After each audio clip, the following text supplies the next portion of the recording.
Buenos días, buenas tardes, buenas noches para todos. Espero que anden bien.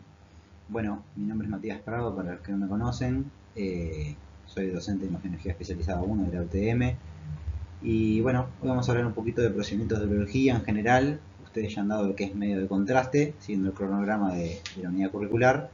Y bueno, hoy vamos a hablar un poquito de procedimientos de biología, empezando un poco por lo que es urografía de excreción, que la urografía de excreción es un estudio que se realiza con un equipo de fluoroscopía, no tiene por qué ser dentro de un bloque quirúrgico, sino más bien se realiza con un equipo telecomandado, en una sala eh, normal.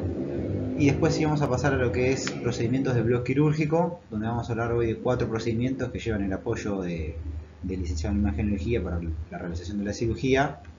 Y bueno, en general la idea de la clase es que ustedes puedan entender los procedimientos, ¿tá? Saber qué es lo que se espera de ustedes, conocer dónde se van a posicionar, qué es lo que tienen que mostrar, qué es lo que hay que ver y bueno, que tengan una noción básica de que bueno, si un día o el día de mañana los llaman los convocan para un procedimiento de urología, ustedes tengan las herramientas, por lo menos las herramientas teóricas para saber desenvolverse. Así que bueno, dicho esto, arrancamos. Vamos a arrancar primero haciendo una breve reseña de lo que es la fisiología y la anatomía del aparato urinario. Anatómicamente saben que está compuesto por los riñones, de derecho e izquierdo, vías urinarias excretoras que van a ser los uréteres y van a desembocar en lo que es la vejiga para posteriormente a través de la uretra, tanto en el sexo masculino como en el sexo femenino, liberar la orina.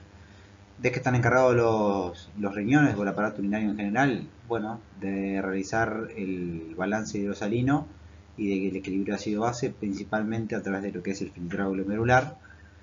Y bueno, anatómicamente sabe que tenemos un riñón derecho, un riñón izquierdo. El riñón derecho está un poquito más descendido que el izquierdo, principalmente por el espacio que ocupa el hígado del hipocondrio derecho.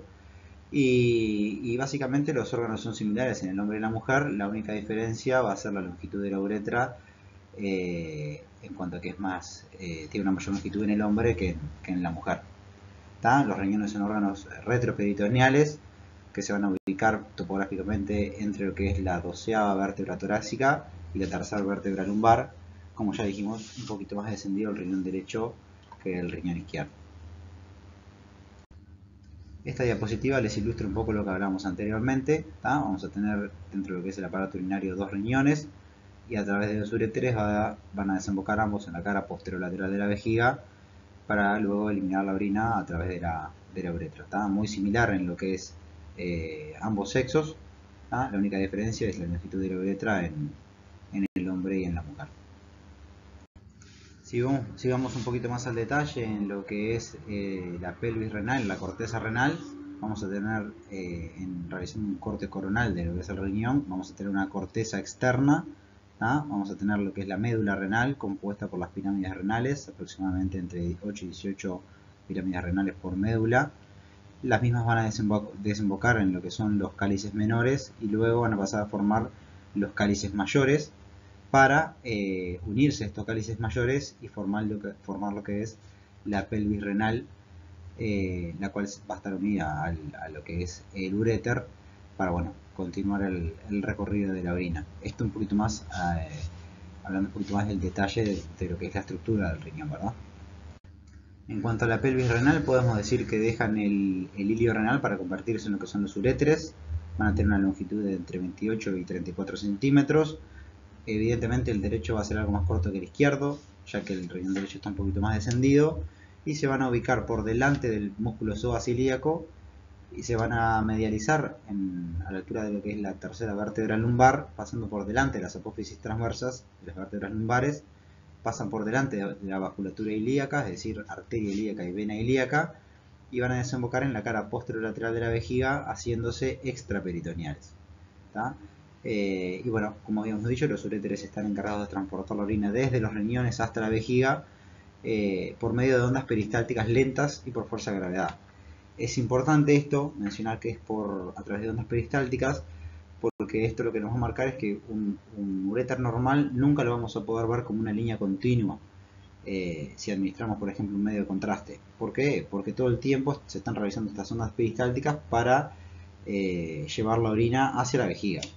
Entonces, si ustedes realizan un estudio contrastado y ven el uréter completo contrastado en su longitud, bueno, evidentemente les debe estar indicando que hay alguna obstrucción o alguna patología que no está permitiendo que se realicen correctamente esas ondas peristálticas. Entonces, importante, quédense con eso, que por las ondas peristálticas nunca vamos a poder ver el uréter en un mismo tiempo en su máxima longitud. Es importante mencionar que el uréter tiene tres estrechamientos. El primero está en la unión piel-ureteral, es decir, la unión del uréter con la pelvis renal. El segundo es la unión, el cruzamiento de los vasos ilíacos que comprime lo que es el uréter. Y el tercero es la unión ureterovesical, es decir, en la desembocadura de la cara posterolateral de la vejiga. ¿Por qué es importante mencionar estos tres estrechamientos? Porque son los sitios más frecuentes donde se pueden alojar los cálculos. Entonces es donde vamos a encontrar un cálculo con mayor probabilidad.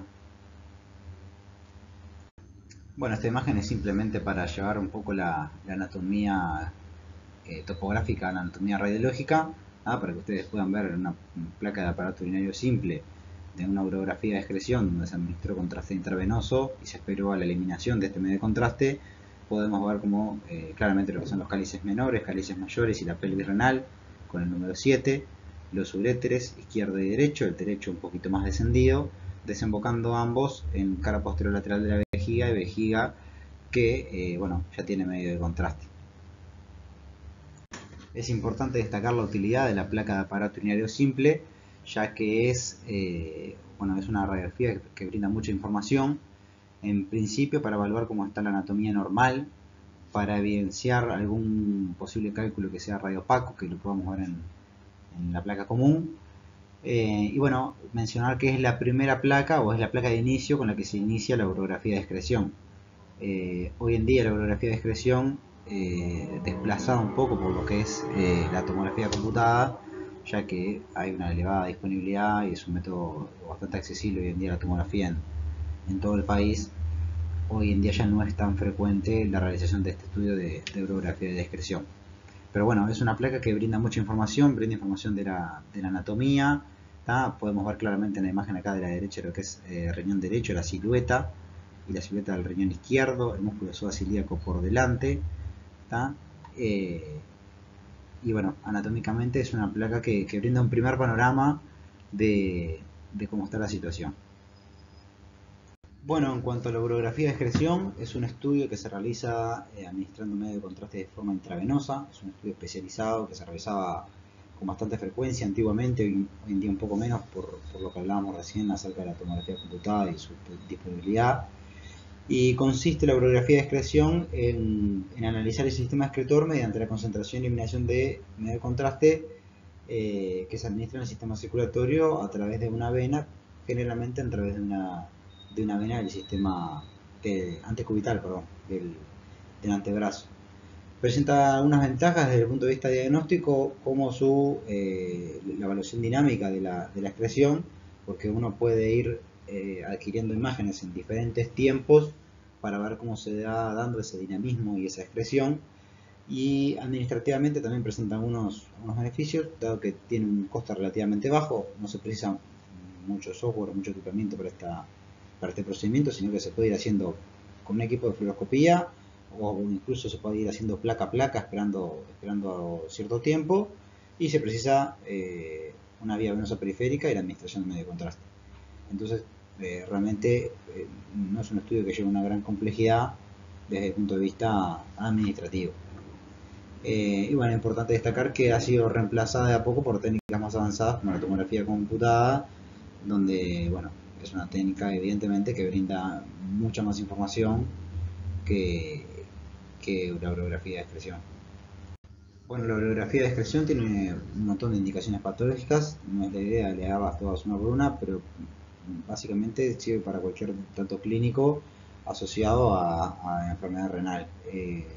Las más comunes pueden ser la hidronefrosis, la pielonefritis, los cálculos, las masas renales, bueno, y dentro de esto, bueno, diferentes patologías que pueden estar afectando a lo que es el sistema excretor.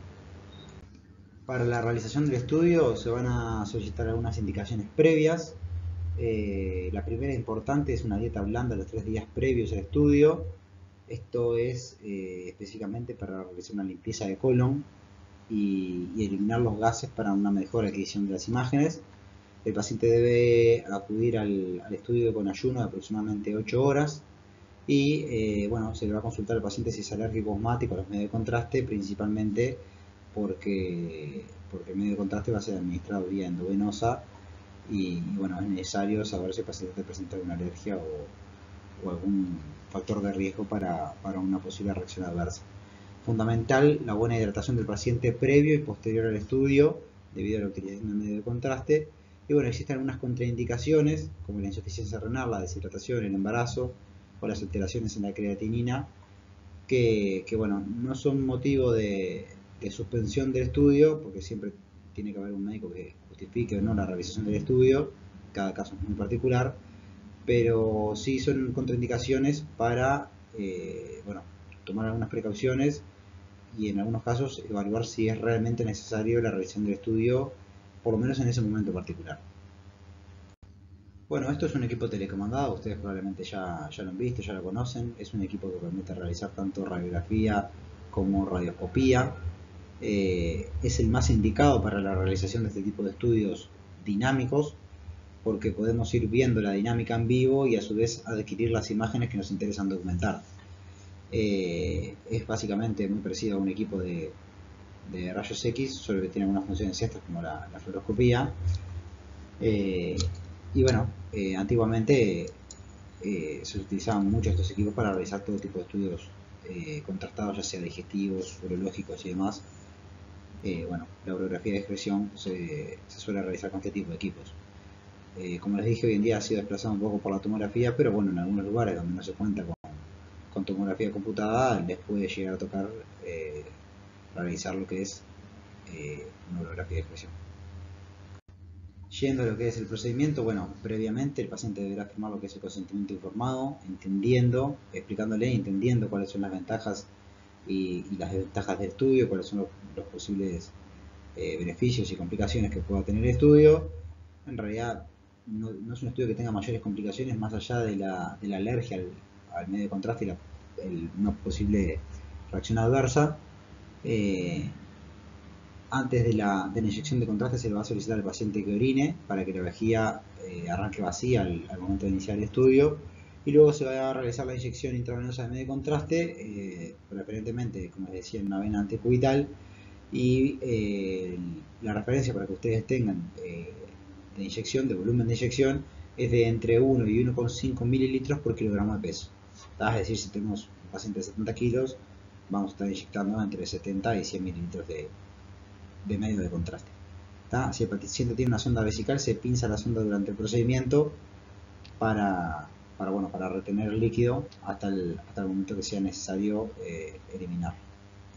En cuanto a las proyecciones radiológicas, el estudio va a iniciar con lo que es una radiografía de aparato urinario simple, incluido desde lo que es el extremo superior de los polos renales hasta la sínfisis de pubis, es decir, incluida la vejiga. ¿Para qué sirve esta radiografía? Para evaluar la preparación del paciente, a ver si la cumplió correctamente, y para evaluar la posible presencia de litiasis radiopacas.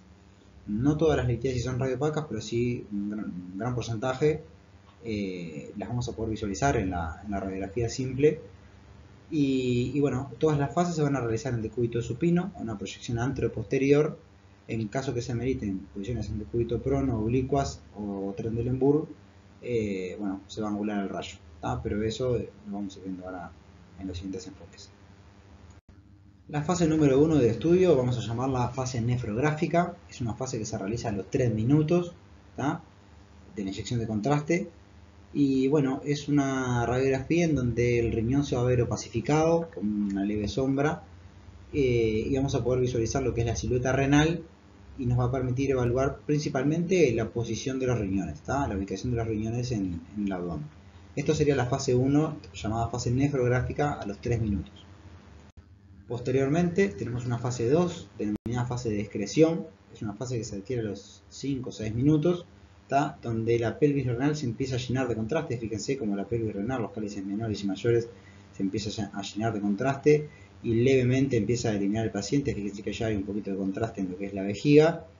En esta fase, en algunos pacientes en los que hay alguna obstrucción o algo y no se puede realizar correctamente la eliminación, se puede llegar a realizar por indicación del médico una compresión abdominal para favorecer un poco lo que es la eliminación, o incluso la colocación del paciente en decúbito prono para favorecer un poco la eliminación de lo que es este medio de contraste. Evidentemente esta compresión o esta posición en decúbito prono va a estar contraindicada en aquellos pacientes en donde se sospecha una masa o un aneurisma de aorta, ¿verdad? Luego vamos a pasar a la fase 3 o fase de eliminación. Es una radiografía que se realiza a los 10 minutos de la inyección de medio de contraste, y aquí vamos a poder visualizar los uréteres llenos de contraste y cómo la vejiga ya se empieza a completar de lo que es medio de contraste. Recuerden que no es necesario ver todos los uréteres completos, sino que por el mecanismo de ondas peristálticas podemos ver diferentes diámetros del uréter, y eso no indica que el uréter sea patológico. Yo no se los mencioné, por ahí por entendido, pero este es un estudio que se realiza en conjunto con un médico radiólogo, y bueno, quien va a estar en realidad viendo las imágenes en ese momento y evaluando la necesidad de adquirir alguna toma extra, alguna toma complementaria, o va a dar por finalizar el estudio. Es quien dirige el estudio. Nosotros estamos encargados de la realización de mí. Finalmente tenemos una fase 4 que va a ser pre y post miccional de la vejiga. En la pre-miccional lo que vamos a ver es la forma de la vejiga y su distensión. En la segunda, si el paciente tenía sonda, le vamos a despinzar la sonda. Eso generalmente lo va a hacer en enfermería, que también va a estar trabajando con nosotros. Va a despinzar la sonda y se le va a pedir al paciente que orine. Esto lo que va a permitir ver es cómo vuelve la vejiga a la normalidad, y si persiste alguna obstrucción o si se descomprime la vejiga luego de la orina. Bueno, hasta ahí brevemente lo que fue urografía de excreción. La idea era darles un pequeño pantallazo del estudio. No es un estudio que presente mayor complejidad, tiene básicamente 4 fases y la radiografía de aparato urinario simple previa. Es, como les decía, un estudio que se encuentra un poco en desuso, que a medida que van pasando los años es incluso un poquito más difícil verlo, porque ha sido sustituido un poco por lo que es la tomografía. Pero bueno, lo que sí es algo que les va a tocar trabajar son los procedimientos quirúrgicos con apoyo de rayos X. En los quirúrgicos, donde tenemos principalmente 4 tipos de procedimientos o 3 tipos de procedimientos: la colocación de catéter doble J, la nefrostomía percutánea y la litotricia. La litotricia vamos a tener 2 tipos: la litotricia ureteral y la litotricia percutánea. Es por eso que les digo que en realidad son 4 procedimientos, solo que los últimos 2 pertenecen al grupo de las litotricias, digamos. En cuanto a la colocación de catéter doble J, un catéter doble J es esto. Esto lo pueden ver en una placa de aparato urinario simple de control. El catéter doble J es un tubo enrollado de plástico con orificios en sus extremos, tanto en su extremo proximal como en su extremo distal. Su extremo proximal va a estar colocado en lo que es la pelvis renal, va a tener todo un tubito a la longitud de lo que es el uréter, y un pequeño rulo en su extremo distal colocado en la vejiga. ¿Para qué sirve el catéter doble J? Básicamente para llevar la orina desde el riñón hasta la vejiga. Es un medio de comunicación para aquellos pacientes que presentan una obstrucción y que no pueden eliminar el contraste, la orina de forma natural. Entonces, se les coloca este canito que sirven como medio de transporte de la orina para llevar del riñón a la vejiga. En otro tipo de pacientes también se puede colocar luego de algún procedimiento quirúrgico, por ejemplo, luego de una litotricia se puede colocar también, para que, ya que cuando se realizó la litotricia se quitaron piedras de lo que es el uréter y se estuvo forzando las paredes del uréter, a veces se coloca de forma transitoria un catéter doble J, de forma que se realice menos esfuerzo sobre las paredes del uréter y permite acelerar un poco lo que es la recuperación del paciente. Pero básicamente esto es un catéter doble J. Luego del procedimiento quirúrgico Siempre se le solicita una radiografía de control de aparato urinario simple, que lo van a ver como la imagen de acá de la derecha. Acá pueden tener una mejor vista de lo que es un catéter doble J. Es un tubo enrollado en ambos extremos, multifenestrado, radio opaco, bueno, de una longitud de aproximadamente 2 milímetros, entre 4 y 7 French. Fíjense que 3 French equivalen a 1 milímetro. Esto es de diámetro, de longitud va a tener entre 24 y 28, dependiendo un poco de la longitud del uréter, claramente. Y bueno, como les comentaba, su función es permitir pasaje de orina desde el riñón a la vejiga. En cuanto al procedimiento, acá les dejo un poco el paso a paso del procedimiento y ahora vamos a pasar a verlo en imágenes. Bueno, primero vamos a tener una endoscopía ureteral y un cateterismo hasta el meato, previo a la entrada a la vejiga. Se va a realizar una pirografía retrógrada. ¿Qué es una pirografía retrógrada? Es la administración de medio de contraste de abajo hacia arriba, a través del uréter, hacia la pelvis renal. Principalmente es una pirografía diagnóstica, es para ver bueno, la permeabilidad del uréter y la existencia de algunos cálculos y realizar un diagnóstico al momento de la cirugía, ¿verdad? Luego se va a realizar un cateterismo ureteral. Se va a pasar una guía metálica desde abajo hacia arriba. Se va a retirar el catéter recto y se va a colocar a través de la guía el catéter doble J por dentro de la guía. El catéter doble J es un catéter de plástico. Bueno, una vez que nos aseguramos que el extremo proximal está en lo que es la pelvis renal y el extremo distal está en lo que es la vejiga, realizamos el control radiológico de ambos rulos y finalmente esas son las dos imágenes que vamos a estar guardando del procedimiento. Esta un poco es la distribución de una sala de urología para un procedimiento de catéter doble J. Fíjense que el paciente va a estar abierto de piernas en posición ginecológica, acostado boca arriba en decúbito supino. Nosotros vamos a entrar por el lado derecho del paciente generalmente y los cirujanos, urólogos e instrumentistas van a estar trabajando desde las piernas del paciente, porque el cateterismo se hace a través de la uretra hacia arriba, retrógrado. Importante, entramos del lado derecho generalmente por la distribución de la sala y entramos siempre del mismo lado independientemente de que el riñón a operar sea riñón derecho o riñón izquierdo. Esa información nosotros tenemos que contar al inicio de la cirugía para ver si centramos un poquito más hacia la derecha o un poquito más a la izquierda.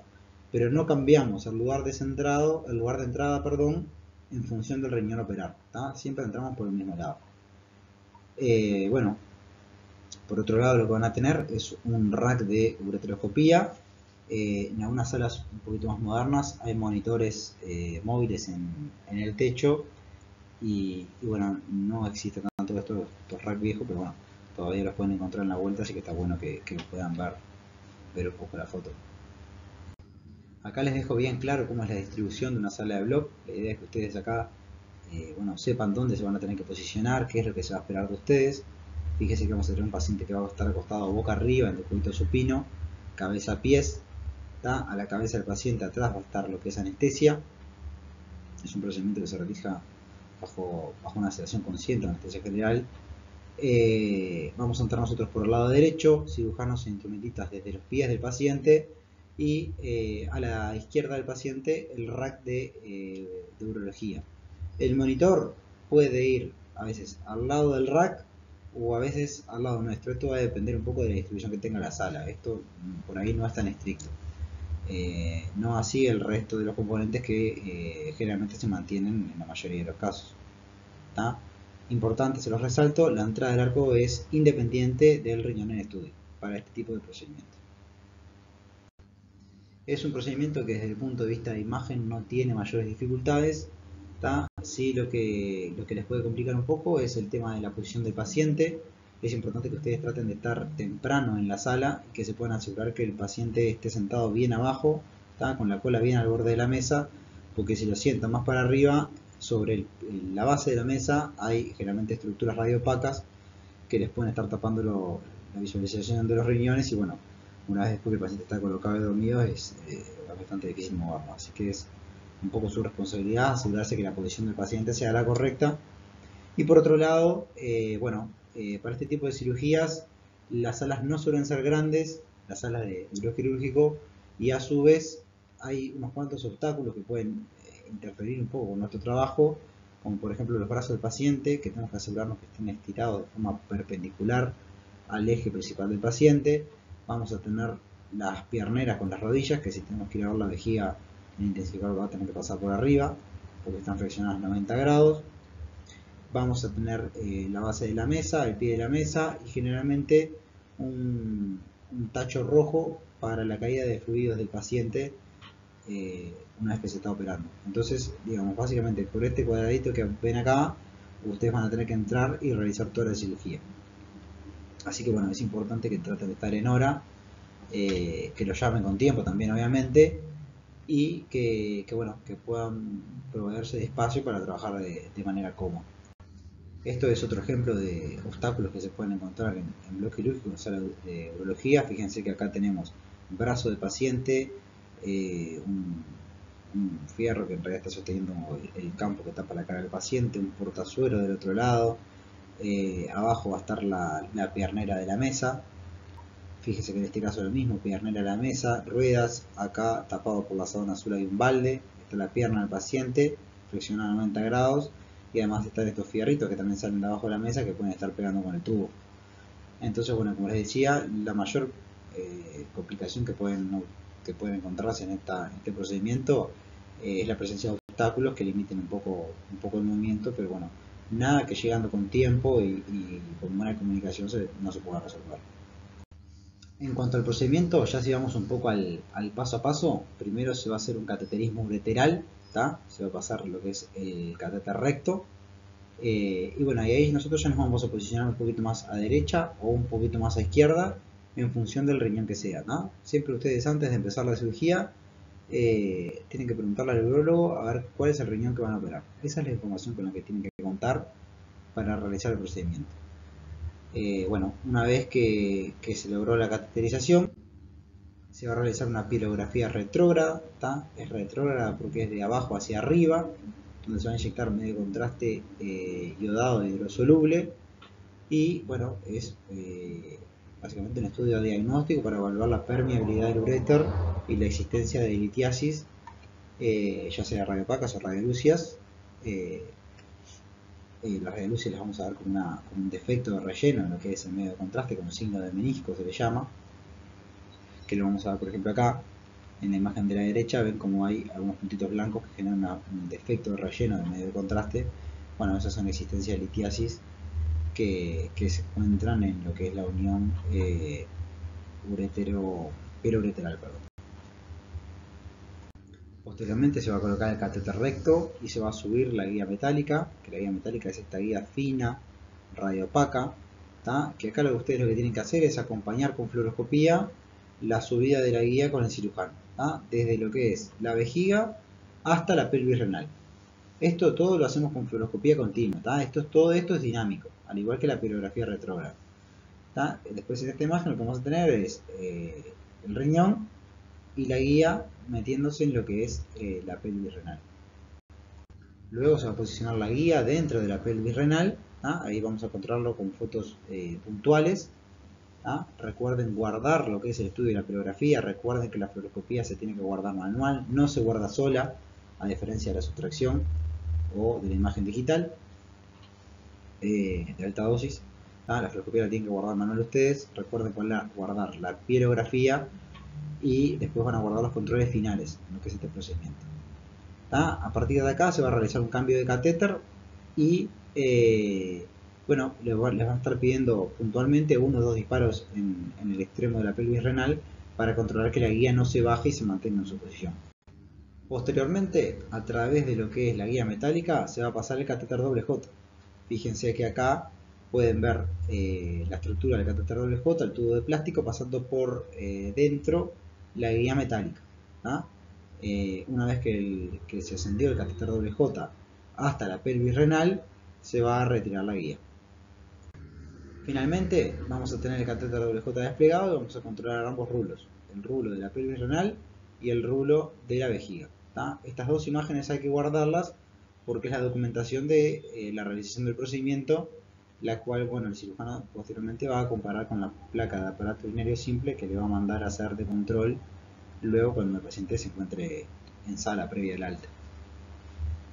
Cabe destacar que bueno, este procedimiento en realidad es un procedimiento que se realiza con anestesia, pero es un procedimiento prácticamente ambulatorio. El paciente a los pocos días ya se puede volver a la casa, incluso el mismo día a veces, que puede presentar un poquito de hematuria los primeros días, un poquito de dolor, pero bueno, son efectos mínimos.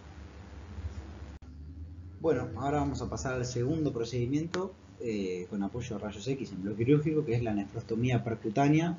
¿Qué es la nefrostomía percutánea? Bueno, es la colocación de un catéter muy similar a lo que es el catéter doble J, pero que se coloca de manera percutánea, es decir, a través de la piel, desde la piel a la piel renal. La diferencia del doble J, que iba desde la vejiga, pasaba por el ureter y llevaba a la pelvis renal, el doble J se va a colocar a través de la piel en la pelvis renal y va a quedar conectado a una bolsa colectora donde va a drenar la orina del paciente. Bueno, ¿en qué caso se realiza este procedimiento? En aquellos en los que hay una obstrucción un poco más compleja, donde se necesita descomprimir el riñón, entonces para eso se usa la nefrostomía. Muchas veces lo que se utiliza este procedimiento para descomprimir un poco el riñón para luego después pasar a una cirugía de litotricia o otro tipo de procedimiento. Acá un poco les dejo lo que son los materiales de un set de nefrostomía. Primero van a tener una aguja de punción, después van a tener lo que es una guía metálica por la aguja de punción, posteriormente se va a colocar el catéter y esto se va a conectar a una bolsa colectora y va a quedar de esta forma, a través de un cable, de un catéter conectado a una bolsa donde va a drenar la orina hacia afuera de forma percutánea justamente. En cuanto a la posición del paciente y la distribución de la sala, acá sí cambia un poco la cosa respecto al catéter doble J. Acá el paciente va a ir acostado boca abajo, en decúbito prono. Acá sí el arco va a entrar perpendicular al lado afectado. Recuerden que el catéter doble J, la posición del arco era independiente del riñón afectado. Acá no, acá sí el lado afectado es el izquierdo, nosotros vamos a entrar por el lado derecho. Y si no, viceversa. ¿Por qué? Porque el cirujano y ayudante se va a parar siempre del lado a puncionar. Nosotros vamos a entrar por el lado contralateral. El monitor de rayos X, en este caso puede ir a la cabeza del paciente o a los pies, depende un poco de la distribución de la sala. Generalmente es más fácil que vaya hacia los pies, porque hacia la cabeza del paciente va a estar lo que es el carro anestesia, y el instrumentista va a estar cerca de lo que son los cirujanos. Acá tiene una foto real de la distribución de la sala. Fíjese, paciente acostado boca abajo, cirujanos están posicionados del lado izquierdo, instrumentista, nosotros entramos por el lado derecho del paciente. En cuanto al procedimiento, bueno, vamos a hacer un poquito lo mismo que el procedimiento anterior. Les voy a pasar a mencionar cada parte del procedimiento y después con imágenes cada parte del mismo para que ustedes vayan entendiendo un poco y siguiendo el procedimiento. Vamos a hacer primero que es una punción renal. Esta es la parte más larga del procedimiento. En realidad, la colocación de catéter doble J es un procedimiento que, así como yo les mostré que son 6-7 pasos, es un procedimiento que se realiza sin no hay complicaciones en 10 minutos como máximo.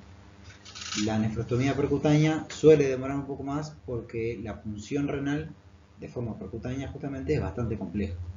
El médico tiene que puncionar bien lo que es la pelvis renal, esperar que venga orina a través de la aguja y ahí puede continuar con los siguientes pasos del procedimiento. Pero esta primera punción, muchas veces es bastante compleja, lleva más tiempo, entonces no se sorprendan si en este procedimiento realizan varios minutos de fluoroscopía con el arco, porque dependiendo un poco de qué tan fácil sea la punción renal, va a ir la duración del procedimiento.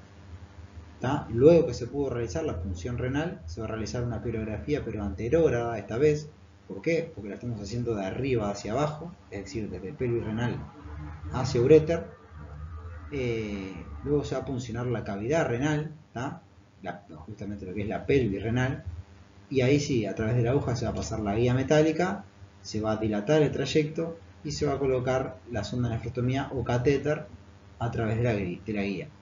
Una vez que el catéter quedó colocado, que se controle la punta, vamos a hacer una pirografía anterógrada nuevamente como control final para evaluar bueno, la correcta colocación de la sonda de nefrostomía y evaluar también un poco cómo va la eliminación a través de esa sonda. ¿Tá?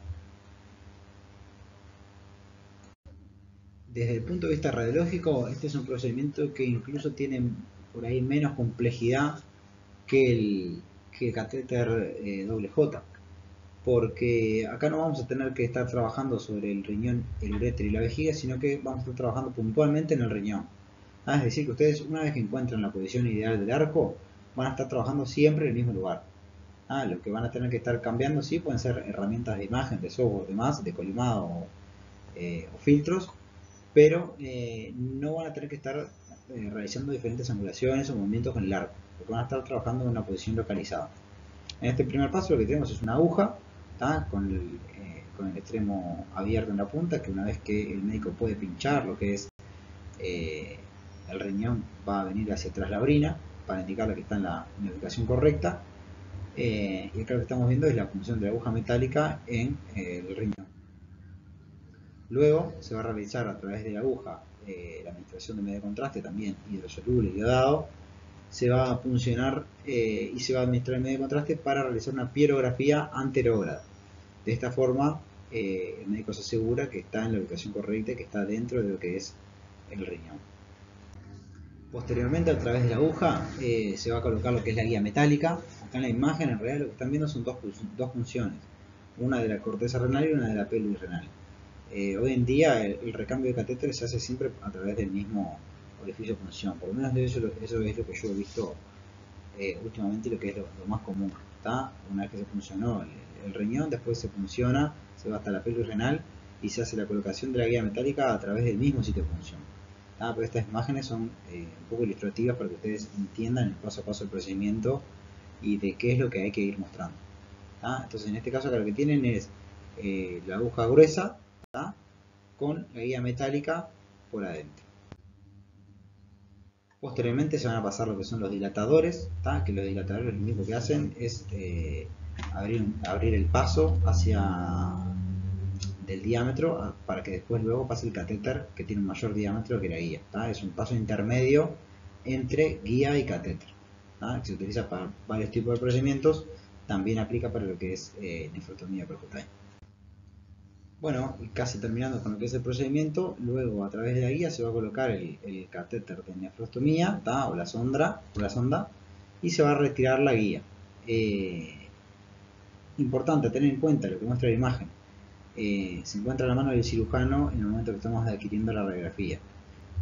Obviamente que esto no es necesario. Recuerden que los equipos de fluoroscopía, es decir, ARCONC, con los que se realiza este procedimiento, trabaja con control de exposición automática y el hecho de que trabaje con control de exposición automática lo que nos indica es que trabaja bajo un sistema de retroalimentación que en función del espesor y la densidad de lo que hace el equipo va a emitir determinada cantidad de dosis para asegurar una buena calidad de imagen. Si el detector detecta, valga la redundancia, una mano por sobre el paciente, estamos aumentando la densidad y estamos aumentando el espesor, por lo que el cirujano se está irradiando las manos con el haz primario, que dentro de lo que es la protección radiológica habría que evitarlo prácticamente al 100%, y a su vez está irradiando más al paciente y a todo el personal por el hecho de que el equipo está sensando un mayor espesor y una mayor densidad. ¿Cómo se corrige esto? Primero, conociendo el procedimiento y prestando atención a los pasos del procedimiento, y en segundo lugar, con una buena comunicación. ¿Tá? Muchas veces el cirujano, por ansiedad, por querer controlarlo, les pide rayos y les pide, pero ni siquiera le dio el tiempo de aún de sacar la mano del campo rayos X. Entonces tómense ese segundo para esperar que él termine de realizar lo que está haciendo, le dé para sacar la mano y luego disparar. No aprieten el botón enseguida que le pidan, porque muchas veces pasa esto, que ni siquiera le dio para sacar la mano y en realidad estamos haciendo mal al cirujano, al paciente y a todo el equipo de salud. Por último, para finalizar con el procedimiento, vamos a tener una pirografía anterógrada de control final, ¿tá? Donde se va a administrar el medio de contraste a través del catéter. Fíjense que el catéter está más radiopaco por el medio de contraste que va por dentro del catéter. el cirujano se asegura la buena colocación del catéter, se realiza un control más después para asegurar, para ver cómo va la permeabilidad y listo, fin del procedimiento. Recuerden guardar esta imagen principalmente, que es la imagen final de control, la que documenta que hay una buena posición de la colocación de la nefrectomía. Como les comentaba, no existe desde el punto de vista radiológico mayores complicaciones para este tipo de procedimiento. Lo que sí se les puede solicitar en algún momento que se complique la función es la realización de algún enfoque complementario, como las radiografías oblicuas del paciente, pero frontales del riñón. ¿Por qué? Porque, bueno, como ustedes saben, los riñones no tienen una posición 100% paralela al eje coronal del paciente, sino que miran levemente hacia adelante y hacia afuera. Entonces, si ustedes están realizando, si por ejemplo tienen el paciente boca arriba y quieren ver el riñón de frente, si entran de forma perpendicular, ustedes realizan una oblicua homolateral, es decir, entran en esta dirección, atravesando, digamos, el riñón de forma transversal, paralela al ilio renal. Entonces, en una posición anteroposterior, es decir, con el paciente antecúbito supino, realizamos una oblicua homolateral, si entramos por el lado contralateral. Ahora, cuando el paciente está en decúbito prono, como es el caso de la nefrostomía, imagínense que estamos con el riñón operando el riñón izquierdo, nosotros entramos por derecha, lo que tenemos que hacer es una oblicua contralateral, es decir, llevar el intensificador hacia el cirujano, el tubo hacia nosotros y entramos acá, siguiendo el eje del ilio renal, para ver el riñón bien desplegado. Bueno, un poco acá en realidad lo que les dejo es un resumen del paso a paso de la nefrostomía en unas breves imágenes y un control final. Fíjense que acá tenemos lo que es una punción percutánea. A través de la punción luego se va a pasar la guía metálica, posteriormente se va a dilatar el trayecto a través de la guía y finalmente se va a retirar el dilatador, pasar el catéter con el rulo, se deja colocado en la pelvis renal y la orina queda drenando hacia afuera, hacia la bolsa colectora. Bueno, aquí tienen lo que es el control final de una nefrectomía derecha. Bueno, vamos ahora a lo que es el último procedimiento, el procedimiento de litotricia. ¿Qué es la litotricia? Bueno, la extracción de cálculos o litiasis del cuerpo del paciente. Es un procedimiento quirúrgico que utiliza ondas de choque, generalmente en forma de láser o ondas sonoras, que lo que hacen es romper los cálculos grandes para disminuir su diámetro y poder ser eliminados o ser extraídos. Se pueden realizar litotricias tanto de riñón como de vejiga como uréter. ¿Cuáles son las que llevan apoyo radiológico? Aquellas que son ureterales y renales. Aquellas litotricias vesicales no precisan de rayos X para su extracción. ¿Qué se va a hacer para aquellos procedimientos renales o ureterales? Bueno, se va a romper el cálculo a través de las ondas sonoras o ondas láser y se puede traer con lo que es una canastilla o dormia, que vamos a ver ahora más adelante. Se procede a retirar los pedacitos de cálculo hacia la vejiga para luego, que tienen un calibre, un diámetro más pequeño, van a ser eliminados a través de la orina. Es un procedimiento también que se realiza de forma prácticamente ambulatoria, no tiene mayores complicaciones. Y existen dos grandes tipos de procedimientos de litotricia, que son las ureterales o renales, básicamente sería la endoscópica y la percutánea. La percutánea es a través de la piel. Y ahora vamos a hablar un poquito de cada una de ellas. En cuanto a estudios previos, en primer lugar, lo que se va a realizar es, se puede realizar una radiografía simple, o muchas veces el primer estudio a indicar es la ecografía, y si la misma no es concluyente, se procede a solicitar una tomografía sin contraste, para lo que son los cálculos radioopacos. Si no se visualiza el cálculo, pero se visualiza una dilatación, muchas veces se procede a pasar medio de contraste para evidenciar la presencia de litiasis radiolúceas, que se van a ver con una falta de relleno, un defecto de relleno a través del medio de contraste en la tomografía computada. Bueno, acá lo que están viendo en realidad es una litiasis, dos litiasis en realidad en una tomografía, en el corte coronal. Fíjense que hay una pequeña en lo que es la pelvis renal, hay un pequeño puntito radiopaco, y hay otra que está un poquito más acá abajo, luego de que pasa por el psoas, a nivel del cruce de la vasculatura con los vasos ilíacos. Que recuerden que habíamos hablado al principio de la clase que existían 3 puntos de estrechamiento grandes, que era la unión piel ureteral, la unión posterolateral de la vejiga, la desembocadura del urétero en la vejiga, y el cruce con los vasos ilíacos. Acá queda evidenciado como tanto en la tomografía coronal como axial está la presencia de litiasis en el urétero a la altura del cruce con los vasos ilíacos. Bueno, acá un poco le explica de forma teórica en qué consiste el procedimiento. Se va a realizar la anestesia, luego se va a administrar el endoscopio a través de la uretra y se dirige mismo hacia la vejiga. Luego se va a seguir con el endoscopio, es decir, con la camarita de video hasta la piedra, y una vez que estamos en la piedra se va a proceder a romper la piedra y extraerla con una dormia, una canastilla, como ven acá en la imagen esta, en donde se agarran los fragmentos de cálculos y se retira hacia atrás hasta dejarlos en la vejiga o hasta extraerlos si es posible. Así que bueno, un poco este es el resumen del procedimiento. En cuanto a la posición del paciente para la litotricia, es exactamente igual que para el catéter doble J, exactamente igual. Es independiente del riñón que se vaya a operar por donde entra el arco, y la posición del paciente es la misma, de cúbito supino en posición ginecológica. Acá les dejo por escrito para que quede registrado. La litotricia endoscópica, la posición del paciente es la misma que la del catéter doble J. Y acá un poco tienen el paso a paso, esto no son, obviamente es una ilustración, pero explica de forma bastante gráfica lo que es el procedimiento de litotricia. Primero se realiza una pirografía diagnóstica, una pirografía retrógrada diagnóstica. Luego, con el ureteroscopio se va a buscar lo que es el cálculo. Una vez que se accede al cálculo, se procede a romperlo con la onda sonora.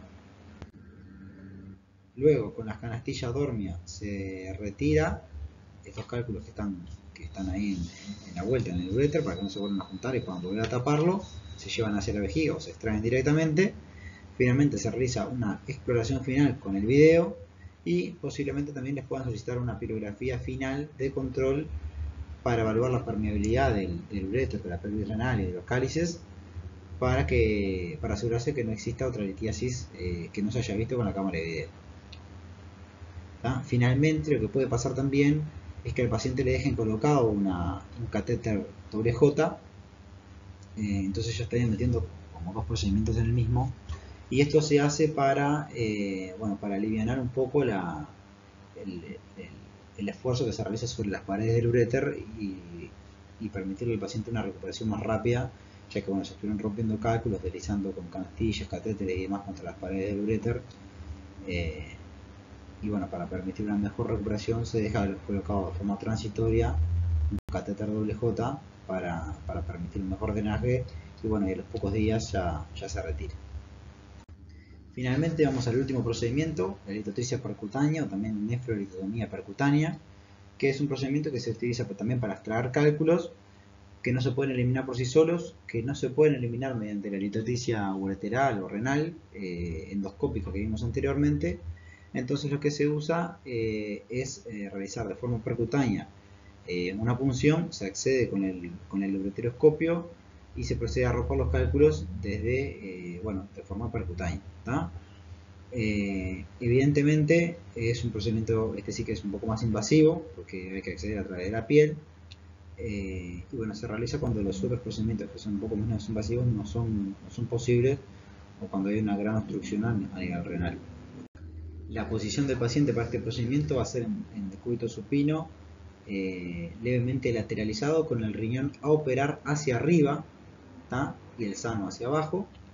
El arco en sí va a ingresar de forma perpendicular al lado afectado, por el lado contralateral. Es decir, en este caso, por ejemplo, el paciente está acostado para operar el riñón izquierdo, nosotros vamos a entrar por el lado derecho. Al igual que hablábamos en la nefrectomía percutánea, los cirujanos se van a colocar del lado a puncionar. Así que la posición del paciente es idéntica a la nefrectomía percutánea, solo que se coloca levemente lateralizado, la posición del arco en C. Recuerden que para la nefrectomía percutánea el paciente va acostado boca abajo, del cúbito pro.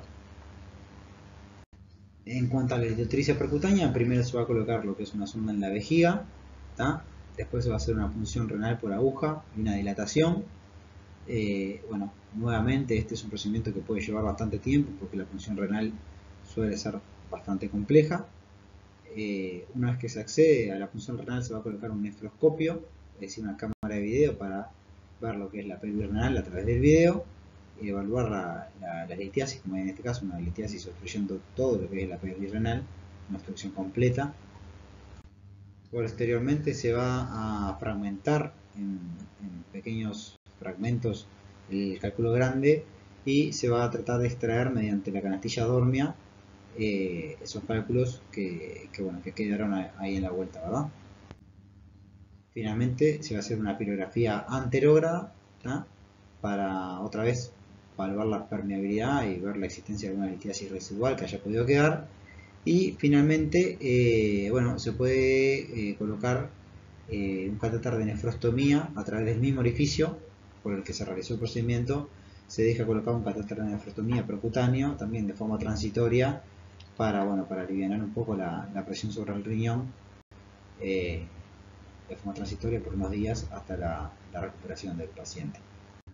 Finalmente, acá les dejo en realidad es una tablita ilustrativa de resumen de ambos procedimientos, tanto lo que es litotricia percutánea como litotricia endoscópica. Acá arriba lo que tienen es la litotricia percutánea, donde se realiza un abordaje anterogrado, primero a través de una punción de la pelvis renal, nefroscopio, se fragmentan los cálculos y se retiran con la canastilla de dormia. Y responde que se puede dejar colocada una sonda de nefrostomía también. Y es un abordaje anterógrado. Y otro tipo de procedimiento es el que vimos primero, la litotricia endoscópica, en donde se realiza a través de la uretra, a través de cámara de video, ureteroscopio. Se va hasta el cálculo, se lo fragmenta, se lo retira hasta la vejiga y bueno, luego el mismo es eliminado por la orina. Bueno, muchas gracias a todos. Espero haber sido bastante claro, que hayan podido quedarse con los conceptos grandes de lo que se espera de cada uno de ustedes a la hora de entrar a un procedimiento de urología, principalmente lo que es bueno, la posición del paciente, la posición del arco, qué es lo que tiene que mostrar, qué es lo que tiene que ver, qué imágenes son importantes guardar, ¿tá? Qué enfoques complementarios les pueden pedir. Todas esas son las cosas importantes con lo que estaría bueno que se creen el día de hoy. Y si bien, bueno, esta es una carrera que es 99% práctica, no es lo mismo ir a la práctica sin herramientas que con herramientas, ¿tá?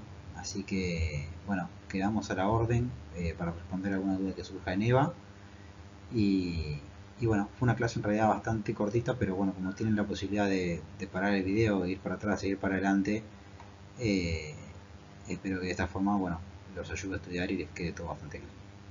Un abrazo para todos y estoy a las órdenes para lo que precisen.